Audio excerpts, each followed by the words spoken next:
primeiras horas da madrugada, quando o próspero vale de Napas ainda dormia. Este quarto frequentemente brilhava com uma luz quente, enquanto o mensageiro de Deus sentava-se sozinho escrevendo cartas, artigos e livros.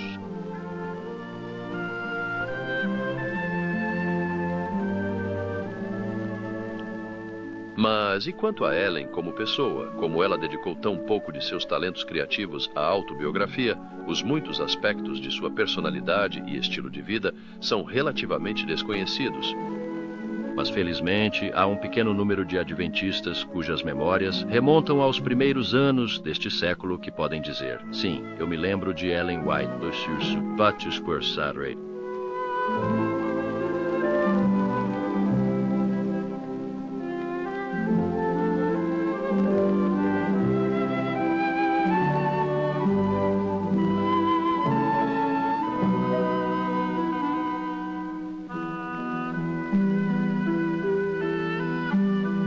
Ao ler os escritos de Ellen White, carinhosamente referida pelos adventistas como o espírito de profecia, um fato torna-se imediatamente óbvio. Ellen amava supremamente seu Senhor e sua palavra.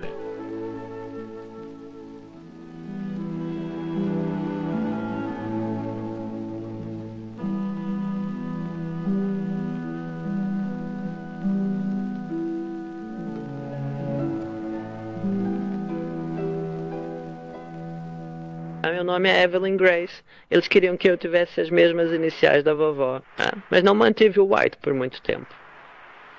E os sábados que mais apreciávamos eram os sábados quando a vovó ia falar, talvez em Napa ou Calistoga, ou em algumas das igrejas que exigiam uma viagem de manhã cedo. Íamos de cavalo e carruagem naquela época. Levantávamos cedo. Minha mãe saberia na sexta-feira antes que a avó iria falar em outro lugar e ela prepararia um bom almoço. Agora poderíamos ter sido convidados para as casas das pessoas, mas quando Ellen White falava, ela usava muita energia e precisava relaxar depois de falar, o que ela podia fazer com a família e não com estranhos ou em casas de outras pessoas. Então, levávamos um bom almoço e, se fosse um dia quente, encontrávamos um lugar perto de um riacho que fosse agradável e sombreado.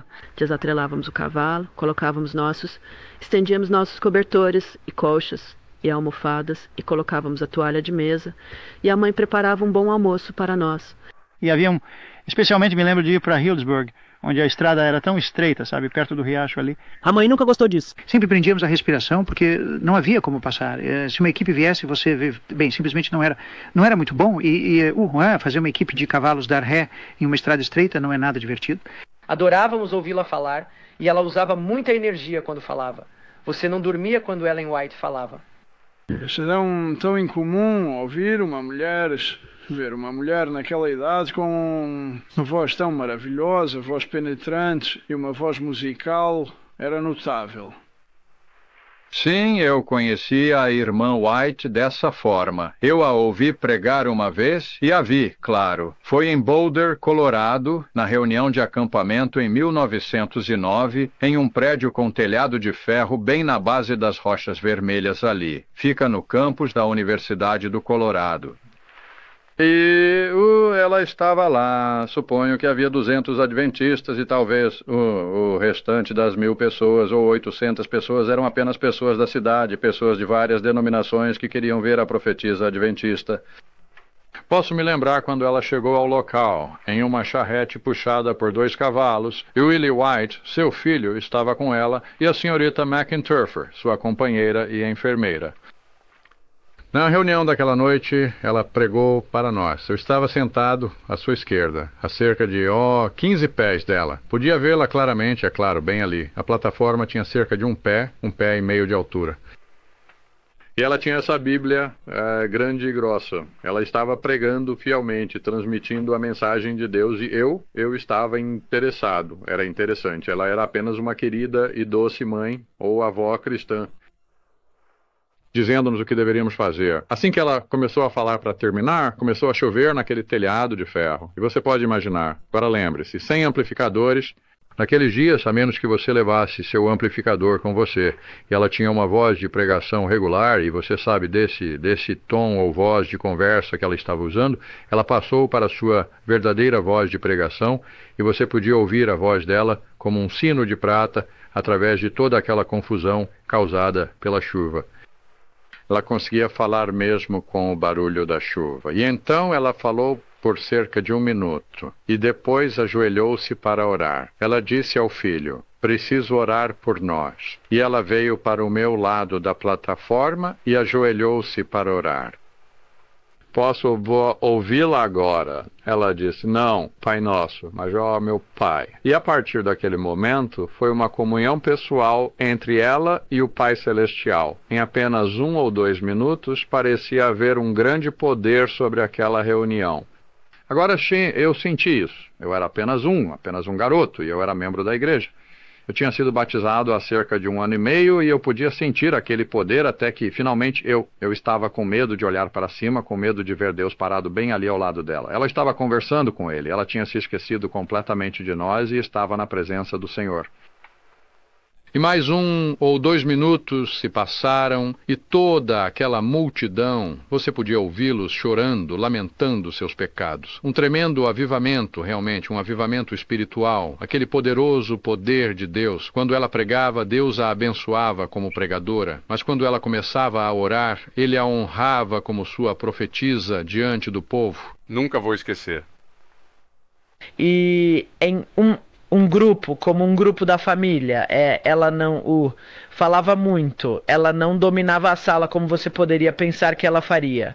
Ela participava da conversa, ela não era uma reclusa, mas não dominava a situação, ela apenas gostava de estar com a família. Para todos que estão desfrutando de comer à mesa de Ellen White, era uma mesa bem abastecida com frutas, grãos, vegetais e nozes, muitos deles produtos de sua própria fazenda aqui. Não era servido chá ou café aqui. Nenhuma carne era servida lá, né? As refeições eram servidas às 7 horas da manhã e à 1 hora da tarde, né? Então, as pessoas quisessem, podiam ir à despensa à noite e pegar um jantar leve. Um dia um jovem veio até a porta da frente sozinho, um rapaz muito bom. Assim me disse a senhorita McIntyre. E ela ficou agradavelmente impressionada com ele. Fez-lhe algumas perguntas e ela gostou do rapaz e ele gostaria de saber se poderia ter uma pequena visita, uma visita curta com a irmã White e, se possível, almoçar um pouco com ela. A irmã White concordou, a irmã McIntyre concordou. Ela era uma mulher muito cautelosa sobre algumas coisas. E então ele chegou ao meio-dia, eles se sentaram à mesa e eles aproveitaram e tiveram uma pequena conversa. E a irmã White falou com o rapaz, fez perguntas e assim por diante. Quando chegou a hora da sobremesa, eles tinham, acho que era torta de limão. E eles logo descobriram que o cozinheiro tinha cometido um pequeno erro, porque, você sabe, açúcar e sal são muito parecidos. E aconteceu de ser sal um pouco e um pouco de sal demais na torta de limão. Mas eles comeram e não comentaram, não fizeram observações sobre isso. E a irmã White, conhecendo meninos, você entende, ela criou dois meninos até a idade adulta, decidiu dar a este menino o seu pedaço e ela empurrou para ele.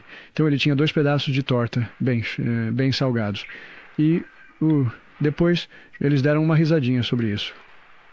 Bem, ela dirigia pelo campo e, se soubesse de uma família que estava em necessidade, levavam frutas ou pãezinhos, algo para mostrar que ela era amigável e pensava neles. Havia quase 2.000 pés de ameixa na terra da avó. Enviamos algumas ameixas secas para Fiji e lembro que até enviamos algumas para a Rússia. Muitas ameixas secas. Sim, o que fizeram com as ameixas secas? Bem, eles as secaram. Claro, você tem que colhê-las primeiro. Sim, eu me lembro disso. Que você não gostava de fazer. Mas Arthur não conseguia ver nenhuma ameixa. Então eu peguei um pequeno caminho até o meio da árvore de ameixa, fazendo como Sim, eu me lembro disso. Torta. Sim. fatia de torta e eu disse: agora você consegue ver isso? E você achou que conseguia. Então eu disse: pegue, e você pegou. E isso encheria cerca de 1/4 de balde. Então você se sentaria em cima do balde e contaria piadas. E você ria tanto das suas próprias piadas que caía e derramava tudo. Todos eles. E naquela altura a minha paciência tinha se esgotado. E o que você fez? Peguei um pequeno galho e disse: você pega essas ameixas. Era meio exigente, não era? Sincero. Mas você me amava do mesmo jeito. Eu fiz e ainda faço.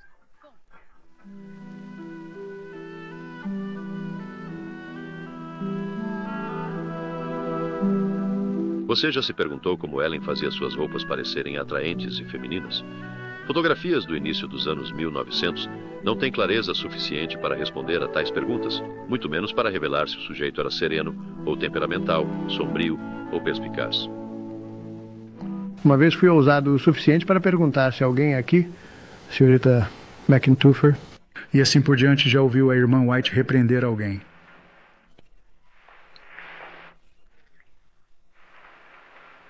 Ou ela alguma vez ficou chateada, como dizemos, frustrada, perturbada, e as respostas foram todas não. Bem, só uma vez que me lembro, um conselho pessoal para mim foi quando eu era adolescente. Minha amiga mais próxima era uma das filhas do médico, e ela tinha roupas mais bonitas do que eu, o que não me incomodava muito, exceto que eu queria que fossem tão curtas quanto as dela. Elas chegavam aos joelhos dela, aos joelhos não exatamente.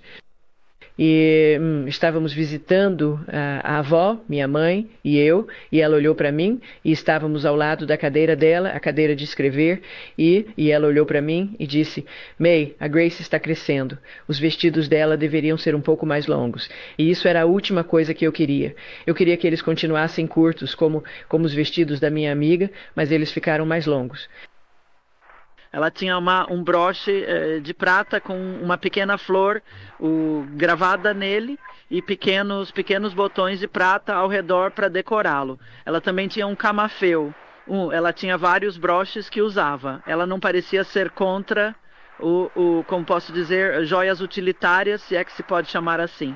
Eu não... Quer você chame isso de joia ou não, ela não era contra isso, e ela também usava seu relógio, que era um relógio suíço, e fizeram um pequeno bolso no casaco dela para ele.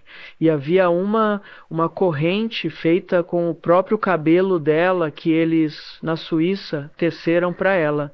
A ponta era de prata, com alguns elos de prata, depois o próprio cabelo dela, e então a pequena corrente passava e depois ia para o bolso do lado. Isso meio que quebrava a monotonia da frente do vestido dela. Mas ela tinha todos esses pequenos botões na frente e um belo broche na garganta. Sempre nos interessávamos porque as roupas eram pretas em vez dessas mães cinzas, mas claro, elas ficaram cinzas depois. Bem, uma delas tinha um casaco pequeno e... a mãe dela queria vê-lo, mas estava chovendo e... Enquanto ela se preparava para ir, a senhorita McIntyre disse: você não deve sair, mãe. Agora ela era... a senhorita McIntyre não era parente, mas a chamava de mãe. Você vai molhar os pés. Ela disse, eu tenho minhas galochas. Sim, mas está chovendo. Você vai se molhar. Bem, eu tenho uma capa de chuva e um guarda-chuva. E qualquer coisa que a senhorita McIntyre dissesse, a avó tinha uma boa resposta para ela e saiu para ver se o casaco... Ela não era facilmente parada quando ela... Bem, ela não tinha medo de neve ou chuva. Ela se orgulhava, aos 83 anos, de conseguir subir essas escadas tão facilmente quanto qualquer membro de sua casa. Bem, o irmão James me disse que ela era, como ele disse, a alma da sagacidade, que ela nunca era tola em nada, mas ela realmente era rápida em perceber as coisas, né, sabe, e rir disso. E ela acreditava que uma boa risada era boa para a alma, assim como para o corpo. E ela captava as coisas rapidamente, mesmo se você procurar, pode ver uma sombra disso nos escritos dela em alguns lugares. Ellen White amava árvores e ela amava particularmente este velho carvalho vivo. Ele cresceu a ponto de os galhos se espalharem quase até a casa. E um dia meu pai saiu pela porta do escritório e notou que sua mãe estava parada na janela aberta, olhando pensativamente para a árvore, e ele se aproximou da janela e disse: mãe, o que foi? Ele pensou que talvez ela estivesse muito preocupada com algum problema, e então ela disse: bem, você sabe, Willie, eu estava apenas pensando se teríamos que mover a casa ou se teríamos que mover a árvore. Você sabe como é quando você termina de falar e sai, e as pessoas ficam conversando e... Bem, sim. Quase te esgota e as crianças estavam ficando um pouco agitadas. e um pouco inquieto, e ouvi alguém mencionar algo sobre a teimosia deles, e James White olhou para Ellen e disse para as pessoas: bem, vocês podem ver de onde eles herdaram isso? E ela respondeu: bem, pelo menos eu não mantive isso como você fez. E então Não, nunca ouvi essa. Você nunca ouviu essa? Não. Livros e artigos de revistas, cartas de encorajamento e orientação vieram da pena de Ellen em um volume incrível. Ao todo, mais de 25 milhões de palavras. Que mente humana poderia gerar uma biblioteca assim com total unidade de pensamento? A resposta está na fonte de sua inspiração, Visões de Deus. Cerca de 2.000 visões foram dadas a Ellen White durante seus 70 anos de serviço. Nos primeiros anos, estas eram frequentemente acompanhadas por um fenômeno físico. Nos anos posteriores, as visões eram geralmente dadas durante as horas da noite. E as visões dadas a ela aqui nesta casa, e muitas delas eram geralmente visões da noite. Foi nesta sala que Ellen White fez grande parte de sua escrita. E aí ela vinha para este quarto cedo de manhã, às vezes à meia-noite, né? Raramente ela permanecia na cama descansando após receber uma visão. Então, vindo para o quarto, ela, depois de acender o fogo e fazer uma oração, sentava-se em uma cadeira equipada com esta prancheta e escrevia neste canto, e ela amava este canto. A história surgiu de que quando Ellen White estava em visão, havia uma luz sobrenatural que podia ser vista do lado de fora das janelas, mas isso não é sustentado de fato de forma alguma. Mas trabalhando neste quarto, muito cedo pela manhã, durante aquelas longas e difíceis horas, quando as enfermeiras do sanatório achavam difícil trabalhar, elas podiam olhar pelas janelas onde estavam ou pela varanda do sanatório e ver uma luz na sala de escrita de Ellen White, nesta janela ali ou nesta janela aqui. Era a luz da lâmpada, claro, no quarto, para suprir suas necessidades, e isso lhes dava uma boa sensação. A irmã White também estava trabalhando durante aquelas horas difíceis, e eles podiam trabalhar. Nessa noite em particular, quando ela se retirou cedo para o quarto, pediu que o Senhor lhe desse uma boa noite de descanso, embora ela mesma se sentisse muito desconfortável na época. A neurite estava incomodando-a, e o coração estava agindo de forma estranha. E então ela orou para que o Senhor lhe desse descanso. Quando ela foi para a cama, virou-se bem de um lado para o outro, tentando deixar o braço confortável, mas não parecia conseguir por algum tempo. Finalmente, por volta das 9 horas, ela adormeceu, dormiu por um tempo, e então, ao acordar, como todos fazemos, para virar e se mover, ela pensou que agora deveria se mover com cuidado, para que seu braço não doesse. Não queria que começasse a doer novamente. Mas ao se mover, ela teve uma sensação de leveza, não comum. A dor tinha desaparecido, não havia dor. Então ela se moveu novamente, sabe? Cuidadosamente para cá e para lá. E ainda a sensação de leveza persistia. E ela achou isso maravilhoso, que a dor tinha desaparecido porque estava incomodando muito. E então, enquanto ela pensava sobre isso, como era maravilhoso, ela notou o quarto se enchendo com uma bela luz azul celeste. Agora isso é um tipo de azul, não é? Enchendo-se com uma bela luz azul celeste. Enquanto ela se perguntava o que isso poderia significar, uma voz disse: "Não temas, eu sou o teu Salvador. Anjos celestiais estão ao teu redor." Bem, ela pensou, se anjos celestiais estão ao meu redor, devo estar no céu.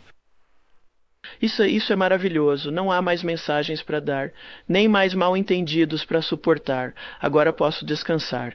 E ela teve uma sensação maravilhosa de descanso e paz. A voz disse: seu trabalho ainda não terminou, então ela sabia que não estava no céu.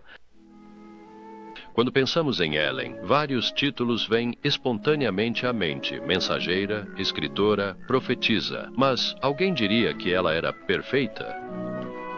Acima de erros, a Bíblia registra as falhas de seus heróis e heroínas, e a história registra que houve ocasiões em que Ellen olhou para trás e sentiu que havia cometido erros de julgamento, em contraste com erros de conselho.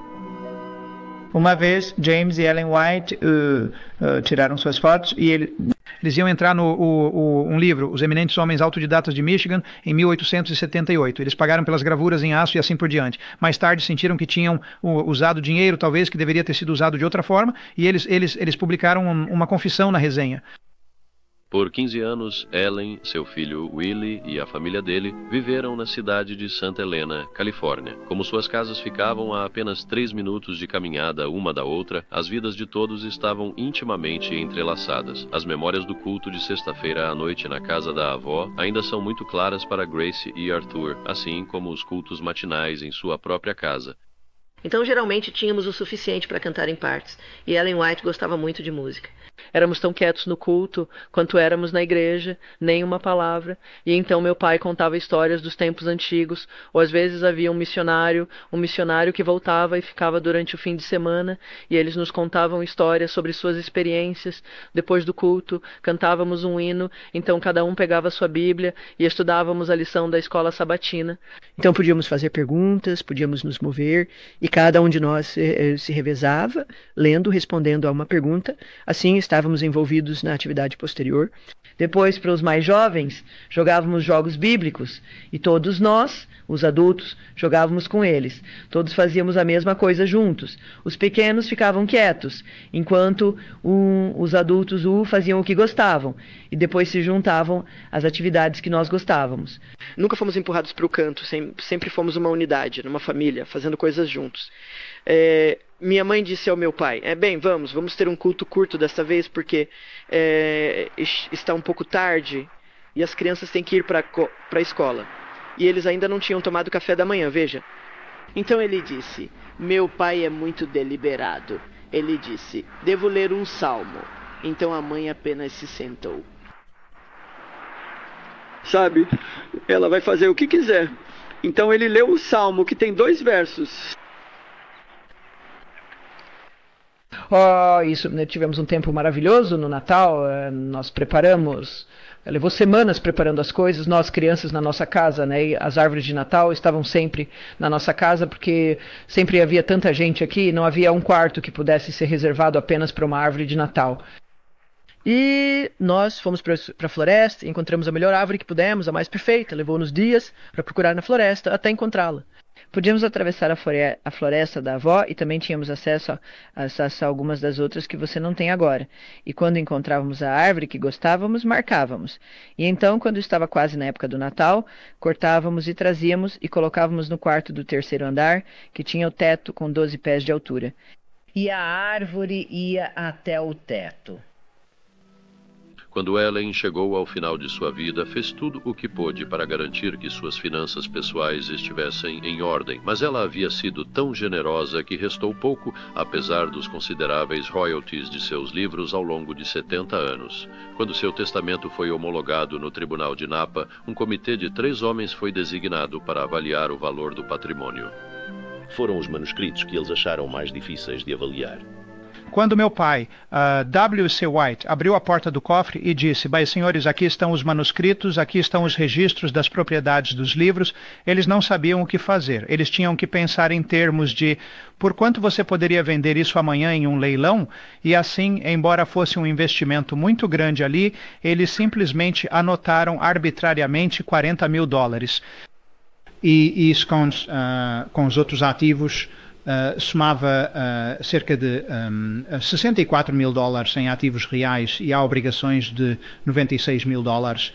A Conferência Geral adiantou dinheiro para o patrimônio White para quitar as dívidas e cobrou uma taxa de juros razoável sobre o empréstimo. Ao longo dos anos, os royalties dos livros mais do que cobriram essa despesa. Agora, há royalties pagos sobre os livros de E.G. White hoje. Esses royalties, por acordo, são propriedade da Conferência Geral. Não há nenhum membro da família White que beneficie nem 5 centavos por ano pelo fato de Ellen G. White ter sido uma autora.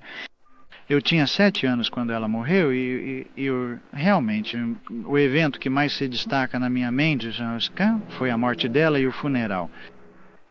Quando o funeral aconteceu, algumas daquelas mesmas pessoas que ela visitava e com quem rezava estavam no funeral, né? E a Sra. McInturf me disse que elas entrariam pela porta lateral.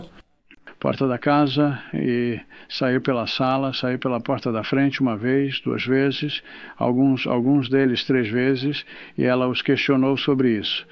Bem, nós só queríamos ver mais uma vez o rosto da querida senhora que veio à nossa casa para falar tão bem sobre a vinda de Jesus e para nos dar literatura e flores e assim por diante.